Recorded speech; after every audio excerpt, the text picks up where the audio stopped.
महाभारत के भाल पर सभी स्वर्णिम बिंदी हूँ। मैं भारत की बेटी आपकी अपनी हिंदी हूँ। आदरणीय मुख्य अतिथि, शिक्षकों और सभी भाई बंधुओं को मेरा नमस्कार। आज हम 14 सितंबर का दिन हिंदी दिवस के रूप में मनाने जा रहे हैं। सबसे पहले आप सभी को हिंदी दिवस की हार्दिक शुभकामनाएं और आप सभी का धन्यवाद कि आपने मुझे इस अवसर पर अपने विचार प्रस्तुत करने का मौका दिया। यह शुभ दिवस हिंदी को बढ़ावा देने के रूप में मनाया जा रहा है। ठीक है, इसमें क्या है कि वर्ष 1918 में गांधी जी ने हिंदी साहित्य सम्मेलन में हिंदी भाषा को राष्ट्रभाषा बनाने को कहा था। ठीक है, उसमें 14 सितंबर 1949 को संविधान सभा में एक मत ने निर्णय लिया कि हिंदी भारत की राजभाषा होगी। ठीक है, वर्तमान में हिंदी भाषा को देवनागरी लिपि में भारत की कार्यकारी और राजभाषा का दर्जा आधिकारिक रूप से दिया गया है। गांधी जी ने हिंदी को जनमानस की भाषा भी कहा है। राष्ट्र स्तर पर हम बचपन से हिंदी की पाठ्य पुस्तकों एवं कविताओं के माध्यम से महत्ता समझते आ रहे हैं, जिसमें मुंशी प्रेमचंद, महादेवी वर्मा, रामधारी सिंह दिनकर, निराला, सुभद्रा कुमारी चौहान, माखन लाल चतुर्वेदी जैसे महान हिंदी लेखकों, कवियों, कवियत्रियों ने महान भूमिका निभाई है। वहीं क्या अंतर्राष्ट्रीय स्तर पर स्वामी विवेकानंद जी ने 1893 ईस्वी में शिकागो में विश्व धर्म सम्मेलन के दौरान एवं 1975 में जबलपुर के व्यवहार राजेंद्र सिंह ने विशुद्ध हिंदी में सनातन धर्म की व्याख्या करने का प्रयास किया तथा अहम ब्रह्मास्मि तत्वत्वम असि को गुंजायमान रखा। हिंदी को भारतीय भाषा के भाग 17 के अध्याय धारा 343(1) में संघ की राजभाषा का दर्जा प्राप्त है। 2011 की जनगणना रिपोर्ट के अनुसार भारत की सबसे अधिक बोली जाने वाली भाषा हिंदी है। 2001 में 41.03% मातृभाषा हिंदी बोलने वाले लोग थे। 2001 में थे 41.03%, वहीं 2011 में यह बढ़कर 43.63% हो गया। यूँ देखें तो हिंदी का इतिहास लगभग 1000 वर्ष पुराना है। हिंदी शब्दकोश बहुत बड़ा है। सभी भाषाओं का समावेश ही राष्ट्रभाषा और राष्ट्रीयता की पहचान है। आज हिंदी देश में ही नहीं बल्कि विदेशी भी बढ़ चढ़कर सीख रहे हैं। इसके शब्दकोशों तथा गुणवत्ता सुधार हेतु केंद्रीय हिंदी संस्थान की स्थापना भी हुई है। हिंदी के विकास में विशेष रूप से अहिंदी राज्यों स्थित क्षेत्रीय केंद्रों की अहम भूमिका है। कंप्यूटर युग की शुरुआत में ही माना जाने लगा था कि हिंदी अब समाप्त हो जाएगी, परंतु ऐसा नहीं है। हिंदी को और बढ़ावा मिला है। डिजिटल युग में हिंदी वैश्विक भाषा बन गई है। इसकी सहायक भाषा और बोलियों को समृद्ध बनाने की दिशा में राज्य सरकारों को पहल करनी चाहिए। विदेश में भी प्रधानमंत्री जी ने हिंदी का मान बढ़ाया है।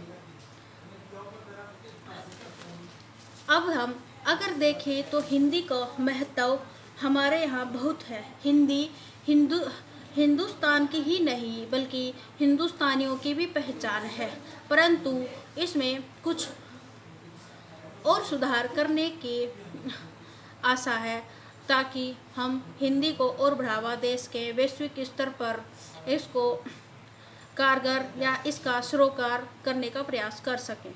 इसके लिए जैसे विडंबना है कि हम आज हिंदी दिवस जिस दिन बनाते हैं उसी दिन हम हिंदी को याद करते हैं या हिंदी को महत्व देने का ज़्यादा प्रयास करते हैं, बल्कि बच्चे 364 दिन हम हिंदी को बहुत कम महत्व देते हैं, जबकि अंग्रेजी के सराबोर से उलझे हुए रहते हैं चारों तरफ।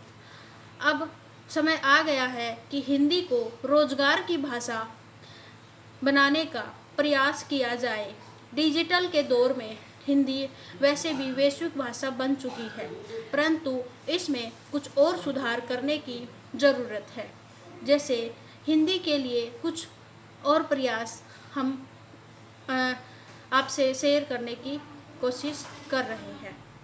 जैसे 12वीं कक्षा तक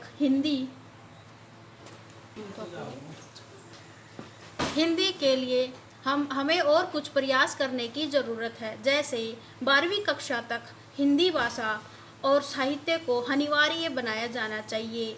बच्चों में इस बारे में गर्व की भाषा का जैसे कि हम जो प्रयास करेंगे या सरकारें जो प्रयास करेंगी, इससे बच्चों में एक गर्व की भाषा का या गर्व की भावना का विकास होगा। अब सभी कीबोर्ड से, जो स्कूलों में बच्चे होते हैं वो कीबोर्ड से ज़्यादा लिखते हैं, लेकिन स्कूलों में बच्चों को कागज़ का हिंदी या कागज़ पर हिंदी लिखने का प्रयास करवाना चाहिए। टाइपिंग में भी हिंदी का ज़्यादा प्रयास करवाना चाहिए। साथ ही सरकार सभी दस्तावेज और वेबसाइटों का हिंदी में अनुवाद कराएं।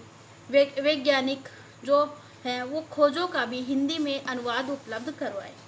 साथ ही इंटरनेट में 20% लोग हिंदी में सामग्री खोजते हैं। इसके लिए सरकारी गैर सरकारी स्तर पर प्रयास होते हैं, परंतु इसके साथ ही विडंबना यह है कि प्रतियोगी परीक्षाओं के लिए, जैसे उच्च स्तर की परीक्षाओं के लिए हिंदी को कम महत्व दिया जा रहा है, जिसे और सुधार करने का प्रयास किया जाए। साथ ही अंग्रेजी में अध्ययन सामग्री ज़्यादातर उपलब्ध रहती है उच्च स्तर की प्रतियोगी परीक्षाओं के लिए, जो कि यह एक विडंबना है। अतः उपलब्ध सामग्री को बढ़ाने का जो कि हिंदी में प्रयास करना चाहिए।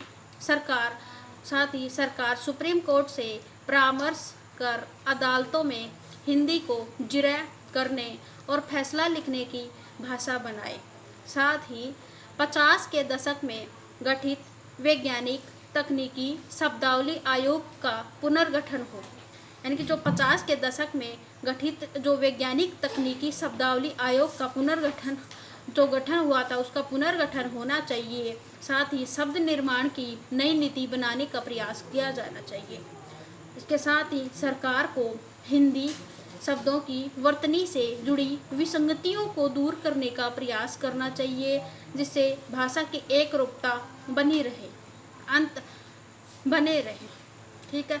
अब अंत में मैं बताना चाहूँगी कि जो अब हम हिंदी भाषा का जो जन्म दिवस बना रहे हैं, वो 50वें जन्म दिवस पर हिंदी बनी थी राजभाषा। कैसे, जो हम बताते हैं। जैसे राजेंद्र सिंह जो हमें अब बताया था कि व्यवहार राजेंद्र सिंह ने क्या किया कि हिंदी को देश की राजभाषा बनाने में योगदान दिया है। उनके 50वें जन्मदिन पर 1949 में हिंदी को राजभाषा के रूप में स्वीकार किया गया था।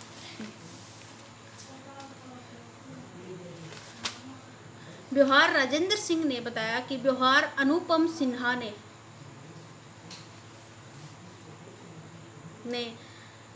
भी इसके बारे में बताने का प्रयास किया है।